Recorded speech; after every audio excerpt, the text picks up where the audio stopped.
जामिया अशरफिया मुबारकपुर से तशरीफ़ लाए हुए हमारे मोहतरम मसातिज़ा हज़रत अल्लामा मुफ्ती ज़ाहिद सलामी साहब, हज़रत अल्लामा मुफ्ती नफ़ीस अहमद साहब, अदीब शहीर हज़रत अल्लामा मौलाना मुबारक हुसैन मिसबाही साहब,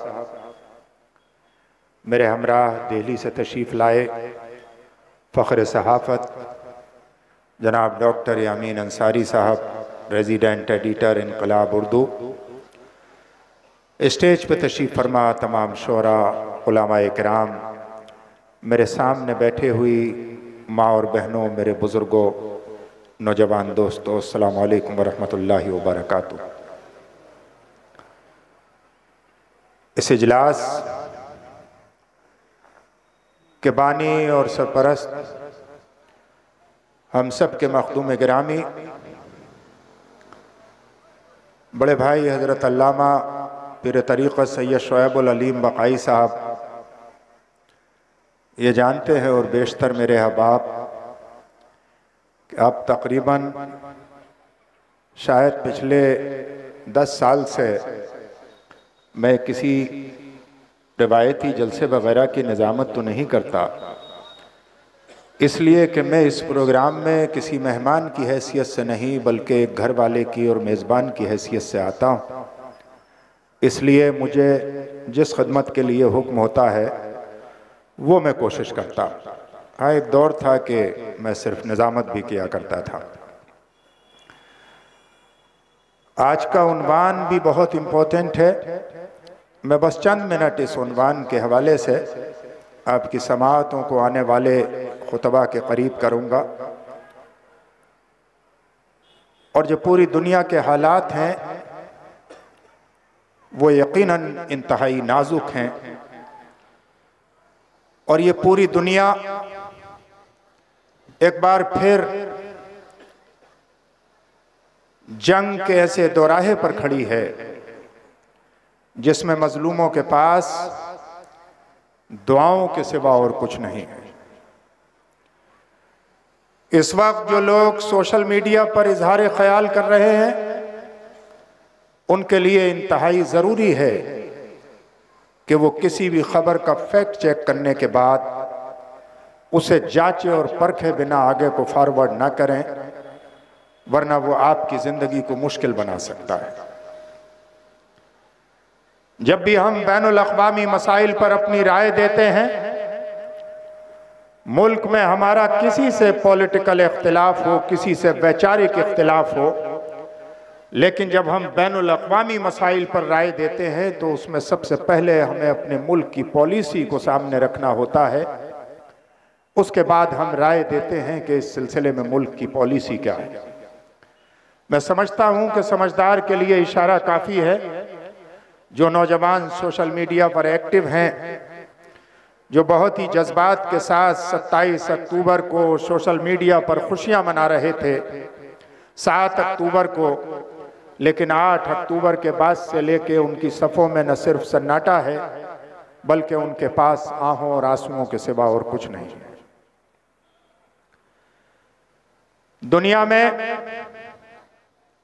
4 तरह की ताकतें ऐसी हैं जो ये नहीं चाहती कि दुनिया में, पूरी दुनिया में एक वक्त में अमन कायम रहे, जो ये चाहती हैं कि दुनिया में कहीं ना कहीं खलफशार, कहीं ना कहीं जंग, कहीं ना कहीं नफरत, कहीं ना कहीं कत्ले आम, कहीं ना कहीं बर्बरता मुस्तकिल होती रहे। दुनिया की एक बड़ी लॉबी है जिसे हम वेपन सप्लायर की लॉबी के नाम से जानते हैं, जिनका कारोबार हथियार बनाना, एटम बम बनाना, मिसाइल बनाना, फाइटर जेट बनाना और फिर उसी कारोबार को पूरी दुनिया में बढ़ाना। पहले पूरी दुनिया पर दहशत और वहशत और डर और खौफ तारी करना। उसी ताकत ने कभी नागासाकी और हिरोशिमा पर एटम बम मारा था, जिसके नतीजे में आज तक अपाहिज लोग पैदा हो रहे हैं। उसी शक्ति ने इराक और सीरिया जैसे मुल्कों को ताराज कर दिया था। उसी शक्ति ने जगह जगह यानी सेंट्रल एशिया में तबाही फैलाई थी और आप ये जानते हैं कि उस ताकत का नाम अमेरिका है, जिसका सबसे बड़ा व्यापार हथियार बनाना और पूरी दुनिया के मुल्कों को हथियार सप्लाई करना। इसलिए आज जंग इजराइल और फिलिस्तीन में है, पहले ये जंग सीरिया और इराक में थी, कभी ये जंग अफगानिस्तान में थी।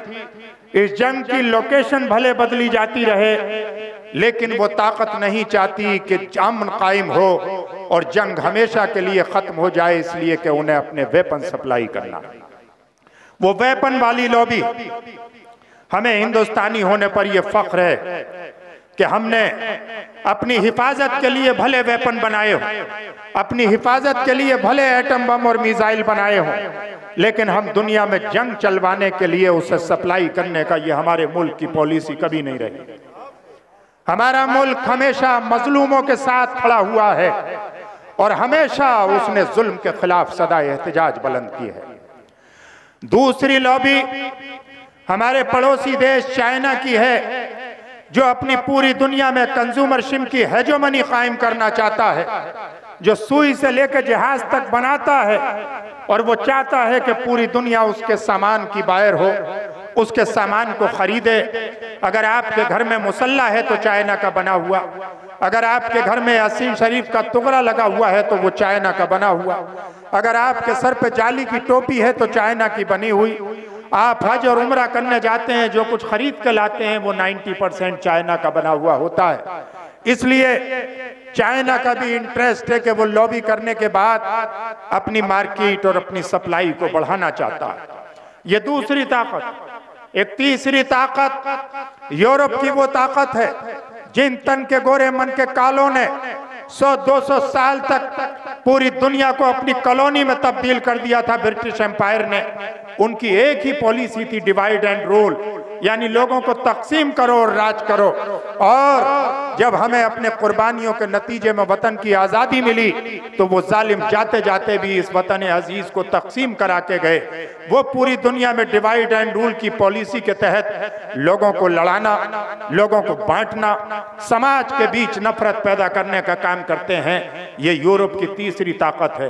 और अब अपने उलामा इकराम की मौजूदगी में, इन उलामा अहले सुन्नत की मौजूदगी में, जो यहाँ पर 800 साल तक सूफिया इकराम की तालीमात के वारिस हैं, जो गरीब नवाज की तालीमात के वारिस हैं, जो निजामुद्दीन औलिया की तालीमात के अमीन हैं, उनकी मौजूदगी में जो शेख अब्दुल हक मुहद्दिस देलवी से लेकर शाह अब्दुल अजीज मुहद्दिस देलवी तक उनकी तालीमात के वारिस व अमीन हैं, जो नबी करीम सल्लल्लाहु अलैहि वसल्लम की तालीमात से लेकर सहाबा इकराम और अहले बैत की तालीमात के अमीन हैं, वो सिर्फ यकीनन तबका अहले सुन्नत है। उनकी मौजूदगी में बड़ी जिम्मेदारी से एक बात कहना चाहता हूँ कि चौथी जो ताकत है वो इसी मिल्लत मजलूम के अंदर है, जिसने इस मिल्लत के नौजवानों को गुमराह करके, तशद्दुद पे आमादा करके उनको असली गोल से दूर करने का काम किया।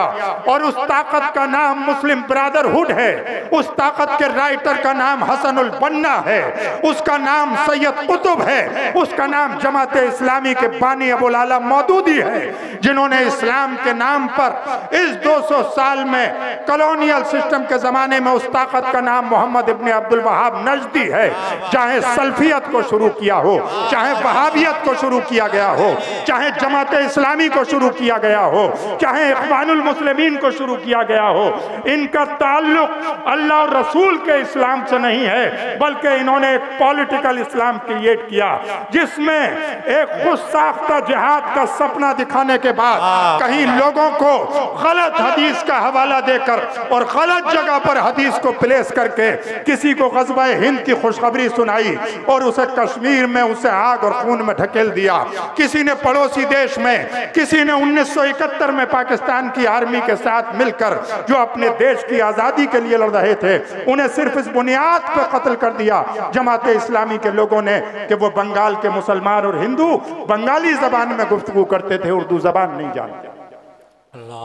दुनिया का जितना भी फ्रेमवर्क है उसको इन 4 पर्सपेक्टिव में पढ़ना बहुत जरूरी है और समझना जरूरी है।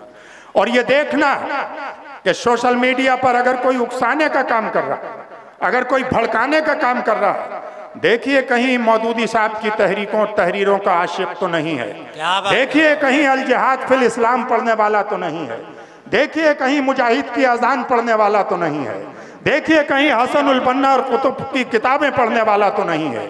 इसलिए कि इन्होंने मिस्र को तबाह कर दिया था। ISIS इसी जहन की इजाद थी जिन्होंने सीरिया और इराक को तबाह बर्बाद कर दिया था। तालिबान उसी जहन की इजाद है जो आज औरतों की जिंदगी को जीते जी अफगानिस्तान की सरजमीन पर जहन्नम बना देना चाहते हैं। हमें ये फख्र है कि अल्हम्दुलिल्लाह 800 साल के मुसलमानों के हिंदुस्तान के इतिहास में हमारी सफ़ों में कभी कोई मौदूदी नहीं रहा, कहीं कोई कुतुब शहीद नहीं रहा, कभी कोई हसन उल बन्ना नहीं रहा, कभी कोई मोहम्मद इब्ने अब्दुल वहाब नजदी नहीं रहा। हमारी सफ़ों में गरीब नवाज है, हमारी सफ़ों में निजामुद्दीन औलिया है, अबू अली शाह कलंदर है, हमारी सफ़ों में मिर्जा मजहर जाने जाना है, और हमारी सफ़ों में वो लोग हैं कि जो अपने देश से भी मोहब्बत करते हैं और देश में बसने वाले लोगों से भी मोहब्बत करते हैं, जो मजहब की बुनियाद पर नफरत नहीं करते, जो जेंडर की बुनियाद पर नफरत नहीं करते, जो जात की बुनियाद पर नफरत नहीं करते, जो सिलसिले की बुनियाद पर नफरत नहीं करते, जो मसलक और मशरब की बुनियाद पर नफरत नहीं करते। ये वो सूफिया इकराम का तबका है और यही वो अहले सुन्नत व जमात का तबका। बहुत खूब, जिंदाबाद। इसलिए अब मैं आज के टॉपिक के लिए मुबारकबाद पेश करता हूँ मखदूम गिरामी हजरत पीरजादा सैयद शुएब उल अलीम बकाई साहब। ये भी एक इजलास की इनफरादी खुसूसियत है, जकी भाई जैसे लोग शामिल कि यहाँ पर हर 2 साल में जो इजलास होता उसका एक टॉपिक होता, कभी वो सीरत रसूल पर होता, कभी वो हजरत मौला अली के नाम पर होता, कभी वो हजरत फातिमा के नाम पर होता, कभी वो इमाम हसन के नाम पर होता, कभी वो इमाम हुसैन के नाम पर होता, कभी वो इमाम ज़ैनुल आबिदीन के नाम पर होता है, कभी वो हजरत ज़ैनब के नाम पर होता है, और इस बार वो हजरत उम्महातुल मोमिनीन के नाम पर है। इसलिए कि आज पूरी दुनिया ये इल्ज़ाम लगा रही है कि मुसलमान अपनी ख़वातीन को हक नहीं देना चाहते, मुसलमान ख़वातीन की आज़ादी के मुखालिफ हैं। अरे इस्लाम ने तो ख़वातीन की आज़ादी के दरवाजे 1400 वर्ष पहले उस वक्त खोले हैं जब समाज में औरत के लिए कोई जगह न थी, जब समाज में बेवा के चेहरे को देखना पाप समझा जाता था, जब समाज में किसी बेवा औरत को वीडो को जंगल में फेंक दिया जाता था, जब समाज में बच्ची पैदा होने पर उसे जिंदा दरगोर कर दिया जाता था, उस वक्त मेरे नबी करीम सल्लल्लाहु अलैहि वसल्लम इस दुनिया में ऐलान नबूवत से पहले 25 साल के शबाब में अपने से 15 साल बड़ी औरत 40 साल की औरत से जो 2 शौहरों से बेवा थी, हजरत खदीजा जिनका बड़ा एहसान है नबी करीम सल्लल्लाहु अलैहि वसल्लम के मशवरों पर पूरे मोमिनीन पर, उनसे निकाह फरमाते हैं और जब तक वो जिंदा रहती हैं दूसरा निकाह नहीं करते, और जमाने को ये मैसेज देते हैं कि आप बेवाओं को हिकारत की नजर से नहीं देखा जाएगा। हजरत ज़ैद बिन हारिसा की मुतल्लिका से निकाह पढ़कर ये जमाने को मैसेज देते हैं कि आप मुतल्लिका से नफरत नहीं की जाएगी। हजरत फातिमा के लिए खड़े होकर और अपनी काली कमली उनके लिए बिछाकर जमाने को ये पैगाम देते हैं कि बेटा और बेटी में इम्तियाज नहीं किया जाएगा, बल्कि जो तुम्हारे लिए बेटी है उसका एहतराम अगर करना है तो हजरत फातिमा की तरह करना होगा।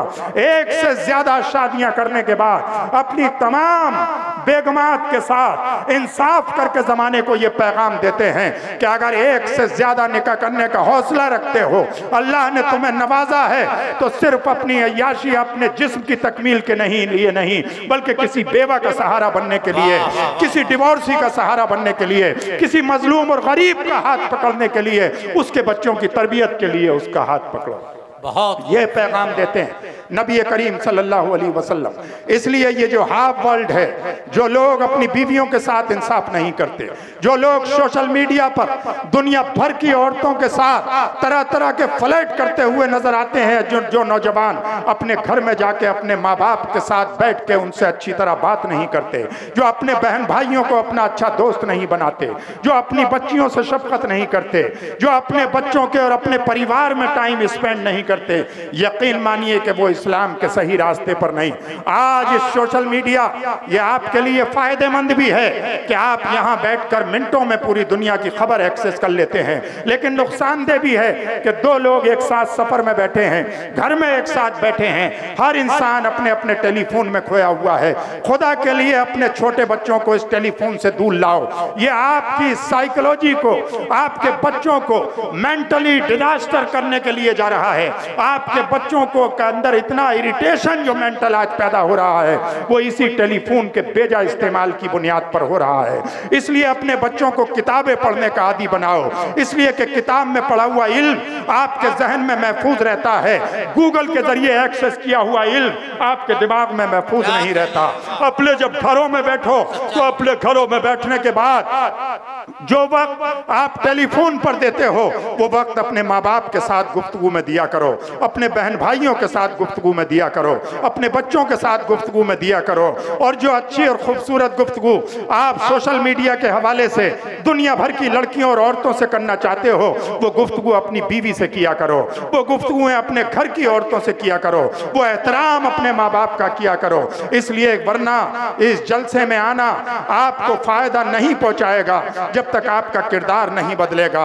और जिस दिन आपका किरदार अच्छा होगा, आज अगर हम मारे जा रहे हैं, आज अगर हम सताए जा रहे हैं तो सिर्फ इस बुनियाद पर, इसलिए कि ये तो कुरान का फैसला है, इज़ा जा अजलुहुम ला यस्तखिरून साअतन वला यस्तक़दिमून। जब मौत आएगी तो न एक सेकंड पीछे हट सकती है न एक सेकंड आगे बढ़ सकती है। इसलिए जिसकी जितनी उम्र है, अगर करबला में 6 महीने के मासूम नन्हे अली असगर शहीद हो सकते हैं तो अगर आज कुछ बच्चे शहीद हो रहे हैं तो उन बच्चों के ऊपर भी शायद उनका सफर यहीं तक था। इसलिए ऐसे मौकों पर सिर्फ दुआ करने की जरूरत है कि अल्लाह रब्बुल इज्जत मस्जिद अक़सा का तहफ़्फ़ुज़ फरमाए, क़िबला अव्वल का तहफ़्फ़ुज़ फरमाए। और वो अल्लाह का घर है और उसका हिफाजत करना हमारे आपकी जुर्रत और बिसात की बात नहीं है, वो सिर्फ अल्लाह ही की ताकत उसकी हिफाजत कर सकती है। इसलिए अपने वतन से मोहब्बत कीजिए, अपने वतन में रहने वालों से मोहब्बत कीजिए, मोहब्बत की बातों को आगे बढ़ाइए, नफरतों की बातों को आगे मत बढ़ाइए। इसलिए कि नफरतें, निजामुद्दीन औलिया ने कहा था कि अगर दुनिया नफरतों के कांटे बिछाती है तो तुम उसके जवाब में मोहब्बतों के फूल बिछाओ। जिगर ने कहा था कि उनका जो फर्ज है वो अहले सियासत जाने, मेरा पैगाम मोहब्बत है जहां तक पहुंचे। नबी करीम ने 1000 सताए जाने के बावजूद कभी अपने दुश्मनों के लिए उन पर जुल्म करना तो कुजा, उन्होंने कभी बद्दुआ भी नहीं की। इसलिए कि Islam has never permitted any kind of offensive war except defensive war. और फिर डिफेंस भी कैसा कि डिफेंस में किसी औरत पर हमला ना किया जाए, किसी बूढ़े पर हमला ना किया जाए, किसी बच्चे को निशाना ना बनाया जाए, दुश्मन की प्रॉपर्टी को निशाना ना बनाया जाए। और अगर कोई सुलह के लिए तैयार हो तो हथियार डाल के उससे सुलह कर ली जाए। इसलिए इस्लाम ने जंग के भी उसूल दिए हैं, इस्लाम ने अमन के भी उसूल दिए हैं, इस्लाम ने तिजारत के भी उसूल दिए हैं, इस्लाम ने जिंदगी के भी उसूल दिए हैं। इस्लाम की तालीमात को अपनाते जाओगे, जिंदगी खुशगवार होती चली जाएगी। और उस जिंदगी को खुशगवार बनाने के लिए आज ये उम्महातुल मोमिनीन